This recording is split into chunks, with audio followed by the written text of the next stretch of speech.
Hi, my name is Blake, and I'll be speaking to you today. First, let me ask you guys a question. How many of you had messy rooms growing up? Okay, well, growing up, I had to share a room with my two younger brothers, and you can just imagine how messy that got.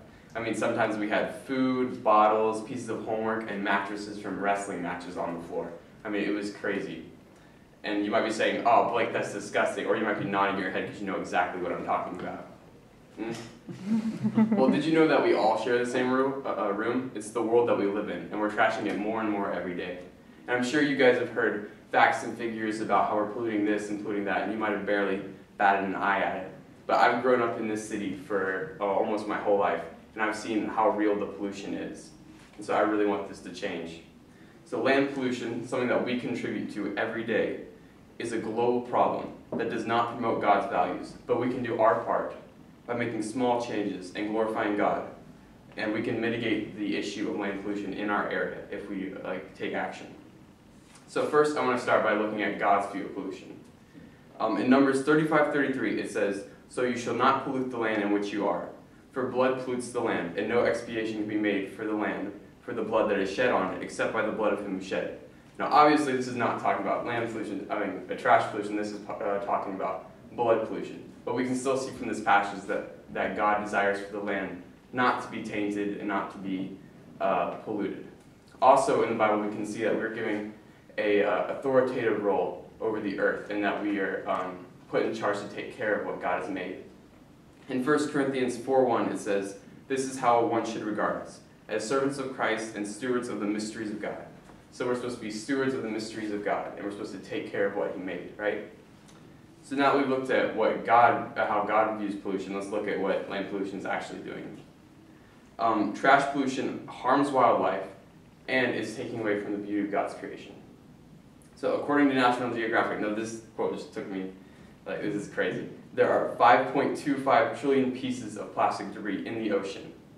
Of that mass, 269,000 tons float on the surface, and you have 4 billion plastic microfibers per square kilometer in the deep sea. And that's I can't even get my head around those numbers. That's crazy. And it's really sad. And you might be saying, oh, that's just in the ocean, right? We don't contribute to that. But according to the NRDC, 80% of that litter actually originates on land, which is really shocking. So what is the trash actually doing? Well, it's harming wildlife. I'm going to read an experience from a vet who works at the SPCA Wildlife Care Center, and she's talking about a raccoon who's been affected. The cans had been on his limbs for so long that he had tried to learn to walk with them, and both front limbs were completely destroyed. We sedated him and took the cans off his hands, which were nothing but raw flesh anymore. That's really sad. That took me.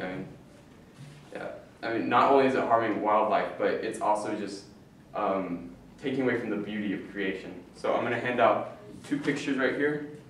You guys look at it. The first picture on top is Mount Everest, which we think of that as a very beautiful sight, but it's being polluted by the many people who are trying to climb the mountain. And also the second one is something that you and I see every day, the Bosphorus. I mean, you can just look at that water and see, it's not beautiful anymore. You don't want to swim in that water, right? And this is God's creation, and God had a purpose for creation. In Romans 1:20, it said, "Ever since the divine creation of the world, His eternal power and divine nature have been understood and seen through the things He has made." So He had a purpose for this, right? It's to glorify Him. And by polluting it and trashing it, we're just making that harder and harder, right? I'm sure creation hates us, right? They're just oh, we're trying to glorify God. So in summary, we've looked at how God, obviously in the Bible, He does not value pollution, right? And we've also looked at how trash pollution harms wildlife, and it is taken away from just the beauty of God's creation. And so let me take you back to my room when I was a kid, okay? Now, when I walked into my room and I saw all the trash on the floor, right?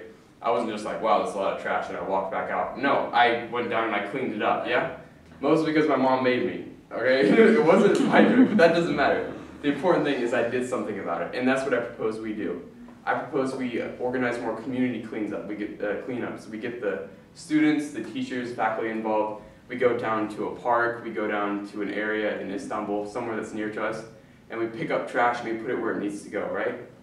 Another thing that I think we should do is put more trash cans on campus. This will encourage students to put the trash where it needs to go. Because most students, if they don't see a trash can around, they'll just chuck it, right? And along with those trash cans, we can put up posters that talk about just how harmful pollution is and encourage the students even more. So land pollution is something that we contribute to every day. We can change this by making small changes. It does not honor God, it hurts wildlife, and it takes away from His beauty. And growing up in the city and seeing just how polluted it is, I want this to change. So let's join together and change this. Thank you.